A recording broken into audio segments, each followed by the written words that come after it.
century ago, diet was commonly used as part of the treatment for acne. During the 1960s, however, the diet-acne connection fell out of favor. Why? Because of a study purported to prove that chocolate had no influence on acne by comparing a chocolate bar to a pseudo-chocolate bar composed of 28% pure, trans-fat-laden, partially hydrogenated vegetable oil, a substance known to increase signs of inflammation. Compared to that, no wonder the chocolate didn't come out looking so bad. And then there was this other study where small groups of medical students ate a variety of purported culprits, and only about a third broke out. But there was no control group to compare to. Yet these two studies, despite their major design flaws, were sufficient to dissociate diet from acne in the minds of most dermatologists. Textbooks were revised to reflect this new academic consensus, and dermatologists took the stance that any mumblings about the association between diet and acne were unscientific, and one of the many myths surrounding this ubiquitous disease. Comments such as, "The association of diet with acne has been relegated to the category of myth," are commonplace in both the past and current medical literature. Yet the major dermatology textbooks promulgating this notion that diet and acne are unrelated rely only on those two flawed studies. So this current thought within the dermatology community that diet and acne are unrelated has little or no factual support. And there's reason to suspect chocolate consumption may be an issue. If you take blood from people before and after eating a couple bars of milk chocolate, it appears to prime some of your pus cells to release extra inflammatory chemicals when you expose them to acne-causing bacteria in a petri dish. So maybe this is one of the mechanisms that could explain the effects of chocolate on acne. But how do we know it's the chocolate and not the added sugar or milk? Yes, if you survey teens on their acne severity and eating habits, there appears to be a link to chocolate consumption.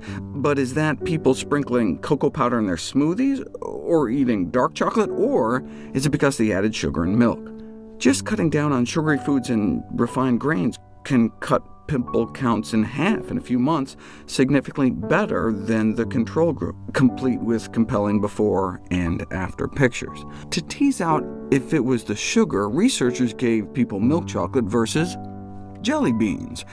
If it was just the sugar, then acne would presumably get equally worse in both groups. But instead, the chocolate group got worse, a doubling of acne lesions, whereas no change in the jelly bean group.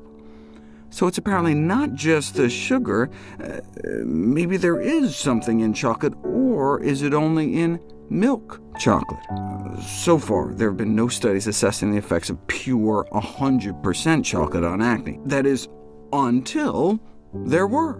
57 volunteers with mild to moderate acne were randomized into 3 groups, receiving white chocolate bars, dark chocolate bars, or no chocolate bars every day for a month. And this wasn't just dark chocolate, but 100% chocolate, meaning like baker's chocolate. Unlike pure dark chocolate, white chocolate is packed with sugar and milk, and indeed, acne lesions worsened in the white chocolate group, but not in the dark chocolate or control groups. So in this study, white but not dark chocolate consumption was associated with an exacerbation of acne lesions. But other studies did show acne worsening on dark chocolate. Give research subjects a single big load of Ghirardelli baking chocolate, and they broke out within days.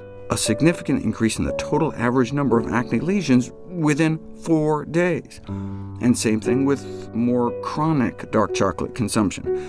A half a small chocolate bar a day for a month, and increased acne severity was reported within 2 weeks, with before and after pictures looking like this. OK, but what was lacking in these 2 studies? Give people chocolate every day and their acne gets worse, or one big load of chocolate and their acne gets worse. What didn't these studies include? Longtime Nutrition Facts followers should know this by now. Right, they're missing a control group. If you look at surveys, most people believe chocolate causes acne, so if you give people a big load of chocolate, maybe just the stress and expectation that they're going to have an outbreak contributes to the actual outbreak. To really get to the bottom of this, you'd have to design a study where you give people disguised chocolate. You expose people to chocolate without them knowing it, and see if they still break out. Like you could put cocoa powder into opaque capsules so they don't know if they're getting cocoa or placebo, and that would have the additional benefit of eliminating the cocoa butter fat factor. No milk, no sugar, no fat, just pure cocoa powder in capsules versus placebo. But there's never been such a study until now. A double-blind, placebo-controlled study assessing the effects of chocolate consumption, actually cocoa powder consumption, in subjects with a history of acne. Assigned to swallow capsules filled with either unsweetened 100% cocoa or a placebo of like an unflavored, unsweetened Jell-O powder.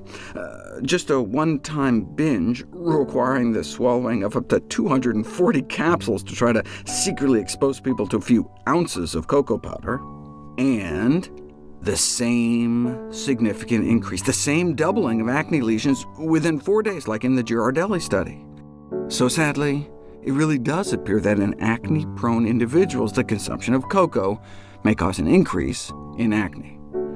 Now, the study did just include men, so they didn't have to deal with cyclical hormonal changes, and it's hard to imagine that the real cocoa group, after swallowing hundreds of capsules, didn't burp up some cocoa taste and know they were not just in the placebo group. But the best available balance of evidence does suggest that if you're bothered by acne, you may want to try backing off on chocolate to see if your symptoms improve.